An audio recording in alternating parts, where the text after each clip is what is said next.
नमस्कार और स्वागत है। कभी सोचा है, जब हम एक अंधेरे सिनेमा हॉल में बैठते हैं तो हम सिर्फ एक फिल्म देख रहे होते हैं या फिर उससे भी कहीं ज्यादा कुछ हो रहा होता है। आज हम एक ऐसी कहानी में गोता लगाने वाले हैं जो शायद फिल्म देखने के हमारे तरीके को हमेशा के लिए बदल दे। जरा सोचिए, किसी बड़ी फिल्म का फर्स्ट डे फर्स्ट शो। चारों तरफ एक अलग ही एनर्जी है, फैंस का शोर है, हर चेहरे पर बस एक उम्मीद है। हवा में पॉपकॉर्न की महक और सब बेताब हैं कि कब बड़े पर्दे पर जादू शुरू होगा। ये एक ऐसा माहौल है जिसे हम सब जानते हैं, है ना? तो हमारी कहानी भी शुरू होती है कुछ ऐसे ही जुनूनी फिल्म प्रेमियों के एक ग्रुप से। वो बिल्कुल हमारी ही तरह हैं, फिल्म के हाइप में डूबे हुए और एक शानदार सिनेमाई अनुभव के लिए पूरी तरह से तैयार। और जैसे ही लाइटें डिम होती हैं, दर्शक पूरी तरह से पर्दे की दुनिया में खो जाते हैं। उनकी हंसी, उनके आंसू, सब कुछ मानो फिल्म मेकर के इशारों पर चल रहा हो। वो बस इस सफर का मजा ले रहे हैं, जैसे पूरी तरह से हिप्नोटाइज हो गए हों। लेकिन क्या हो अगर ये बिल्कुल नॉर्मल सा लगने वाला एक्सपीरियंस अचानक टूट जाए? कहानी में अब एक ऐसा मोड़ आने वाला है जो सब कुछ बदल कर रख देगा। फिल्म के बीच में आता है वो जाना पहचाना ब्रेक। हाँ, वही इंटरवल, थोड़ा रुकने का, पॉपकॉर्न रिफिल करने का और कहानी के दूसरे हिस्से के लिए तैयार होने का टाइम। एक बिल्कुल सामान्य सा पल, पर इस बार ये ठहराव अजीब है। ये राहत देने के बजाय एक बेचैनी पैदा कर रहा है। ये कोई आम ब्रेक नहीं, बल्कि ऐसा लग रहा है जैसे एक्सपीरियंस में कोई दरार आ गई हो। पूरे हॉल में एक अजीब सी खामोशी है। और फिर तो बस अफरा तफरी मच जाती है। पुलिस का पीछा, जंगल की तरफ भागना। ये ग्रुप अचानक अपनी आरामदायक दुनिया से निकलकर एक ऐसी हकीकत में पहुंच जाता है जहां सिनेमा के कोई नियम लागू नहीं होते। और अब आता है कहानी का सबसे बड़ा टर्निंग पॉइंट। जंगल में इस ग्रुप की एक ऐसी मुलाकात होती है जो फिल्मों के बारे में उनकी हर सोच को, उनकी हर धारणा को हमेशा के लिए बदल देगी। ये जो शख्स है, जिसे वो लोग ओल्ड मॉन्क बुलाते हैं, वो उनकी सीधी सीधी कोई मदद नहीं करता। वो उनके काम को नहीं, बल्कि उनके देखने के तरीके को बदल देता है। मतलब वो उन्हें एक नया नजरिया देता है। और बस यहीं पर सारा खेल बदल जाता है। अब वो सिर्फ फिल्म देखकर हंसने रोने वाले पैसिव दर्शक नहीं रहे, वो बन गए हैं एक्टिव ऑब्जर्वर।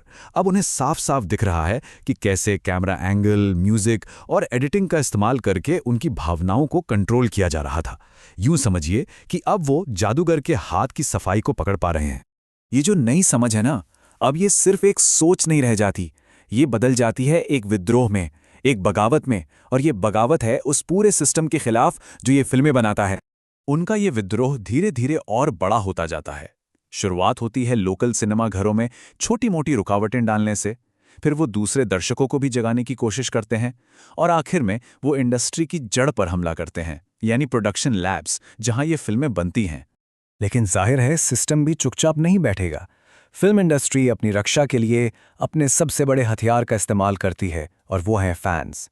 एक बड़ा प्रोड्यूसर फैंस को ही फिल्म प्रिंट्स की सुरक्षा के लिए खड़ा कर देता है। अब ये लड़ाई बागियों और फैंस के बीच की हो गई है। अब हम पहुंचते हैं कहानी के क्लाइमैक्स पर। एक बहुत बड़ी बहुप्रचारित फिल्म का रिलीज का दिन, जहां सब कुछ गलत हो जाता है और सिस्टम का सबसे बड़ा डर सच साबित होता है।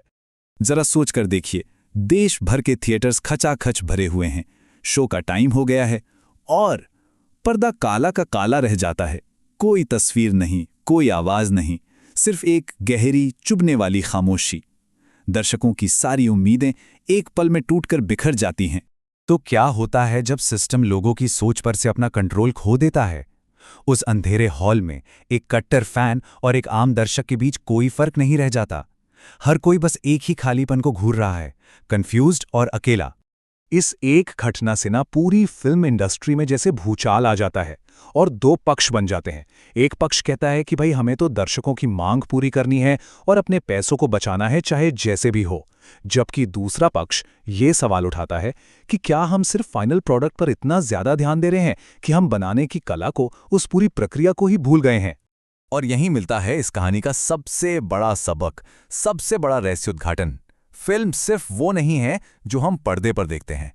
फिल्म वो पूरी यात्रा है, वो पूरी क्रिएटिव प्रक्रिया है जो उसे बनाने में लगती है। कहानी खत्म होती है इन कुछ रहस्यमयी तस्वीरों के साथ।